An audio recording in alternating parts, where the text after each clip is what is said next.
Ayan, hello po mga ka-business. Isang mapagpalang araw sa ating lahat. So, ayun po, bale, nandito po kami sa Samar pa din. Sa pagitan ng, malapit na kami sa San Juanico Bridge.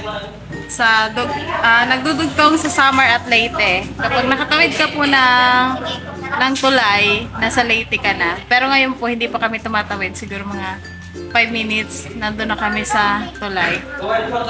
Ha? Gusto mo tubig? Hello ka muna. Hello po mga ka-business. Bali po mga ka-business na malengke kami kanina. At ngayon, pinapaluto na po namin yung aming ulam. Bali hindi kami pwede magluto mga ka-business kasi daw. Yun yung protocol po nila dito na kailangan kung gusto mo magluto. Sila po yung magluluto para sa'yo. Pero babayaran nyo na lang. Kung ano man po yung gusto nyo ipaluto. Yan. Kunan ko muna ng tubig si Kenzo. Yan si Ate Vera, Bessie. Bessie. Hello po mga business. Ang gawin natin, kakain na tayo. Kinain na lang muna natin sila Paus. Sige po. Bali, nagpaluto na din kami ng ulam, ng sana. Sige ako ng tubig. Palagay natin.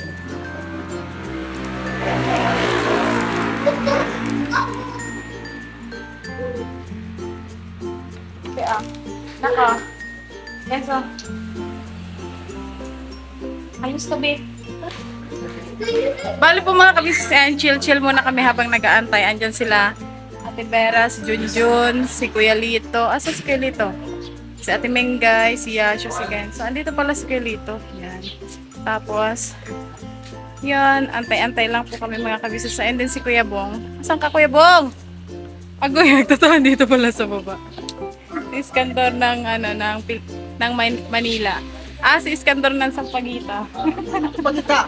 Di ba taga Sampaguita ka? Taga Pagita. Taga saan ka pala? Hindi. Saan? Tamila. Sampaguita yan eh. Ano mo yun eh? Lugar. Tapos andun din sila, Kuya Bugi.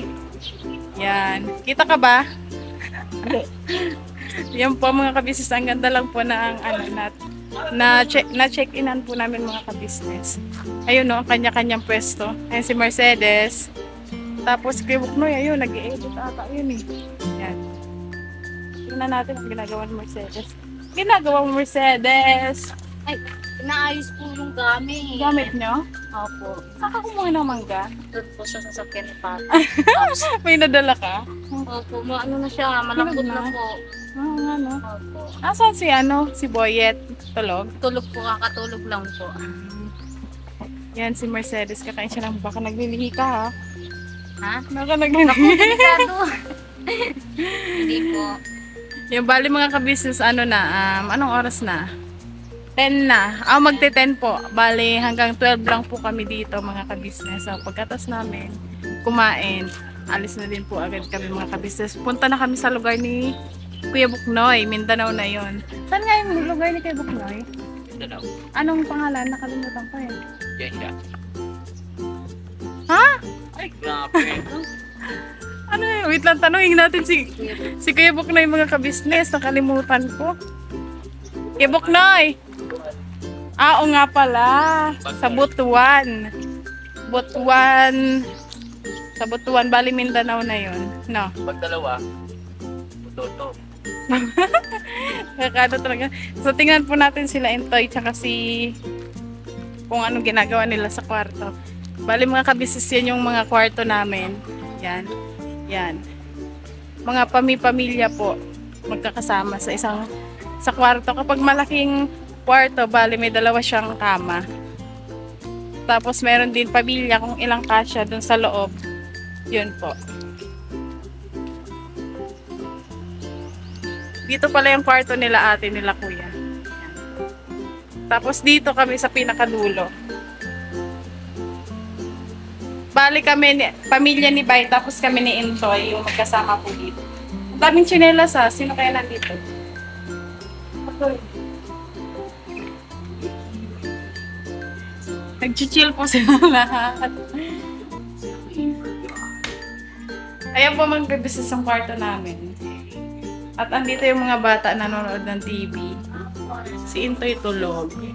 Bali, nag-church po kasi kami kanina mga ka-business. Maaga kami nagising. Tapos pagkatapos namin mag-church, diretso po kami sa palengke para bumili ng ulam, tanghalian, tsaka almusal. Sino to? Pakita. Agoy, si Yasho. Hi, kay Yasho. Hello po mga ka-business. Bakit? Inuutos lang po sa atin yun. Yan. Pahinga-pahinga po muna mga ka-business kasi maya-maya babiyahin na naman. Malayo ang biyahe na naman. Di ko pa alam kung ilang oras po yung biyahe simula dito sa Samar hanggang sa Butuan. Piling ko malayo na masyado kasi Mindanao na nga po. Yan, ang ganda lang ng kwarto namin mga ka-business. Ang lambot. Tada! Ayan, sobrang nakaka-relax po mga ka-business matulog sa gantong kama. Yan. Agay. Anahin na po natin, lubos-lubosin kasi mamaya alis na din kami. Toy! Yan si Intoy. So yun ang mga ka-business namin minamahal, patalastas muna po tayo sandali at narito po ang mga produktong iniendorso ng ka-business family. Papa Dins, please. Ayun na, mga ka-business, ito po meron po tayong Shake White Coffee. Ito ang kape ng ka-business family. Kapag uminom ko nito talaga naman ang shake mo. Hindi lang shake, may puputi ka pa. Okay. Alright? At meron din tayong Glutagen. No, ito po ang aking tinitake, kaya mapapansin ninyo ang aking balat ay nagbo-bloom. Pang-partner niya itong Pro Alga C, no? Meron po siyang alkaline mga ka-business. Pampalinis ng ating mga dugo, no? Meron din po tayong Himas. Ginagamit po ito sa pampahilo, no? Pang-massage. Pang-massage. Alright. Meron din tayong whitening lotion, ombre mga ka-business. At ang ibang mga produkto, Mrs. Ka-business. Ayan po, meron po tayong spirulina. Ito pong aming tinitake tuwing umaga. Spirulina, kapag isip po sa umaga, pwede na po ito i-take. Ito po ay nakakatulong sa weight loss. At ganoon din po sa may mga high blood po, pwede po siya. At ito po, serpentina, para naman po sa mga diabetic po. Serpentina. Ito pong sabon namin po mga ka-business, niacinamide. Itong niacinamide po ay yung mga pang-close-close po ng mga pores po natin. Napakaganda po nito at saka nakakapagpaputi po mga ka-business. Yang niacinamide soap po. At meron din po tayong barley capsule. Kung meron tayong powder, meron din tayong capsule. Ito pong barley capsule po na ito ay nakakatulong din po sa pang-weight loss din po mga ka-business. Bago ka po kumain ay uminom ka muna itong barley capsule or ito pong powder. Yan din po yung ginagamit ng ating Kuya Buknoy. Yes. Yes, si Kuya Buknoy pa mga ka-business ay mayroong colon cancer stage 3B at nakatulong po sa kanya ito. Nakikita naman natin sa ating mga vlog kung gaano kasiglang isang Kuya Buknoy. Opo. At meron din tayong Milky Fit na meron siyang chia seeds. Uy. Ito pong Milky Fit na to ay pag ininom mo po siya ay lagi kang busog mga ka-business.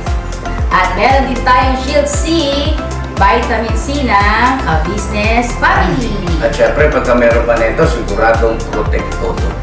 So yun ang mga ka-business namin minamahal. Papa Din, saan ba mabibili ang mga produktong ito? Yung mga ka-business, mabibili po ang lahat ng mga produktong ito. Ang official website natin ay kabusinessofficial.com. Ayan po mga ka-business. Boss Editor, ayan po yung ating website. Lahat po yan ay mabibili ninyo doon sa ating online shop. Ito po, yan ay nationwide, no, mga ka-business. Meron tayong COD, pwede rin po tayong mag-credit card or debit card payment method, no, mga ka-business. At po yan ay ginagamit ng ka-business family. Proven and tested po, mga ka-business. So yun mga ka-business namin minamahal, ano pa inantay nyo? Mag-avail na kayo ng mga produktong iniendorso ng ka-business family para mapanatili ang healthy ng buong pamilya. Okay. At hindi lang yon, syempre, nakakatulong pa tayo sa ating mga kababayan na higit na nangangailangan. Alright? Alright. Bira, tuloy na panonood! Bira! Bira! Po mga ka-business, bali po gusto ko lang ipakita sa inyo kung saan po kami nag-stay. Ayan po siya, GTC Pension House. Ayan o. Mura lang po dito mga business, afford nyo po kung gusto nyo magpahinga. Pahingahan ba?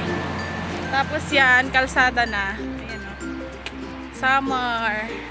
Memories din po itong mga ka-business, kaya sarap sa pakiramdam na nandito po ulit kami at nag-tour. Yan. Thank you sa lahat. Yan.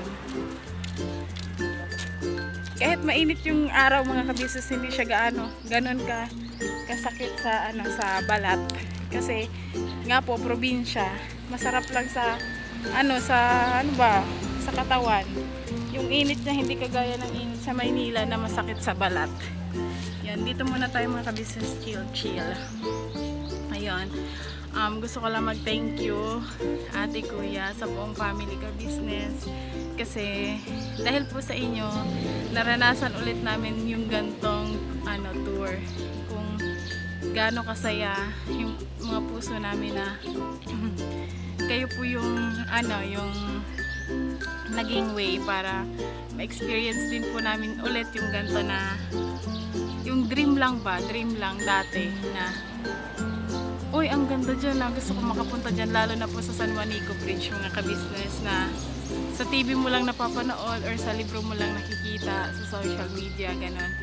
Yung para bang dream mo na puntahan, na gusto mong makita sa personal, kung gaano ba talaga siya kahaba, gaano ba talaga siya kaganda. Yun, sobrang ganda, lalo na't umaga mo makita. Tapos kahit gabi po mga kabisnes, ang ganda talaga ng San Juanico Bridge. Sobrang haba niya talaga. Tapos ang dami niyang ilaw na iba-iba yung kulay. Tapos may mga gumagalaw pa na ilaw. Basta ang ganda mga kabisnes. Shout out sa mga taga Samar, sa Leyte, Tacloban. Shout out po sa inyo sa lahat ng sumusuporta na taga rito, taga Samar. Mga kababayan ng asawa ko, syempre si Intoy. Yan, mga kababayan ni Intoy, mga waray. Shout out ha iyo dida. Yan.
Ayun po mga ka-business, nakaligo na po ako kasi maya-maya aalis na po kami at on the way na po kami sa next destination po namin, yung lugar ni Kuya Buknoy sa Butuan. Sa na po yan, sa Mindanao na po yun mga ka-business. Gusto ko lang po palang sabihin sa inyo kasi po may nagtanong kung bakit daw wala daw po kaming vlog doon sa bahay nila Intoy. Ganito po kasi yan mga ka-business. Bale, alam nyo naman po yung travel namin na sobrang haba.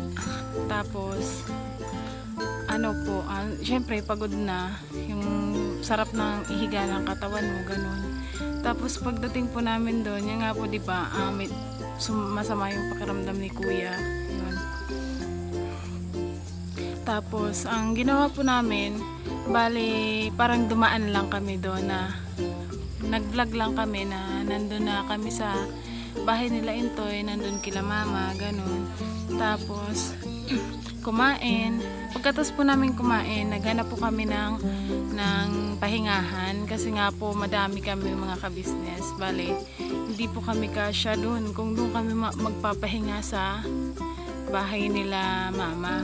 Tapos mainit po, sobrang init. Yun, kaya napagdesisyonan po na namin na ano na lang, dumiretso na lang. Diretso na lang po kami dito sa Santa Rita, Samar. Dito po kami nakapaghanap ng transient po na pwedeng pahingahan. Tsaka magkomportable po na natulugan. Kasi nga po yun mga ka-business, 27 po kami. Hindi po talaga kami kasya doon kahit doon sa bahay ng atin ni Intoy. Hindi pa din po kasya. Tsaka sobrang nga pong init mga ka-business. Yun. Maya-maya lang aalis na din po kami dito at Mindanao na yan. First time ko po makapunta ng Mindanao. Parang ano lang kita na po natin yung lugar ni Kuya Buknoy. Next destination. Sabi ni Kuya Buknoy medyo bukid daw po doon eh. Di ko lang po alam kung makapasok yung sasakyan po namin doon sa bahay nila. Matagal din po silang hindi nagkita ng mga magulang niya, mga kapatid niya. Sabi niya nasa 29 years daw po mga ka-business. Kaya syempre sobrang saya niya kasi ngayon po nabigyan siya ng pagkakataon na makauwi sa kanila sa pamamagitan nila ate nila kuya sa tulong po nila. Yun. At saka sa tulong niyo rin po syempre mga ka-business. Yun. Thank you sa lahat ng sumusuporta sa amin. Yan po mga ka-business, hanggang dito na lang yung aking munting vlog. Sana po nag-enjoy kayo kahit pa paano at syempre dito sa tour. Yan, kung nasan kami ngayon mga ka-business dahil po yan sa inyo. Kaya po mga ka-business, gusto ko lang mag-thank you syempre sa inyo, sa ka-business family, sa lahat ng mga sumusuporta, nagmamahal at syempre nagtitiwala, hindi bumibitaw sa ka-business official kahit madami mang dumarating na pagsubok na nanatiling matatag. Hanggang dulo po tayo mga ka-business. Sobrang thank you sa inyong lahat, sa mga syempre viewers, subscribers, sa lahat ng sponsors, silent viewers, basta sa lahat po ng sumusuporta. Syempre sa ka-business official, ka-business family, Papa Dins TV at syempre sa channel ng tatlong mga kagwang. Yun. Kagwang Intoy Official, Kagwang Buknoy Official, at syempre, Kagwang Bay Papay Official. Sana po mga ka-business, huwag po kayong magsawang suportahan ang channel ng mga kagwangs. Andyan na si Kenzo. Hello, kanak. Hello po. Yan, si Kenzo nakabihis na din po mga ka-business kasi po kami ay Nakain ko na si Chile Bar po. kain mo yung Pudgy Bar mo po. Opo, Very nakain good. ko na. Yan po mga ka-business. See you on Mindanao. Shout out sa lahat ng mga taga Mindanao. Bye. See you next vlog mga ka-business.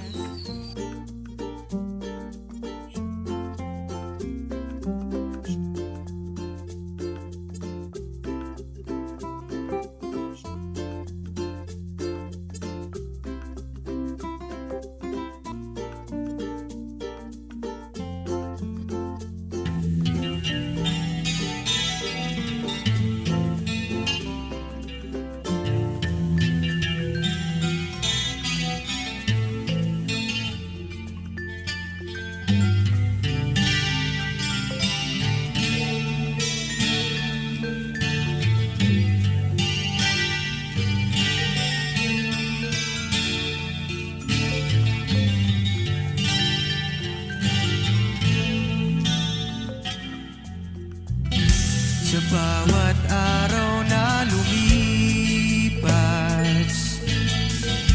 ka-business ay nagagalak. taong natutulungan, pagpalain ng may kapal. Sa bawat araw nagdaan,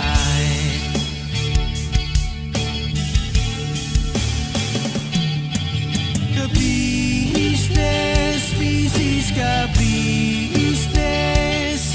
Papa Dio Steve, mahal kayo.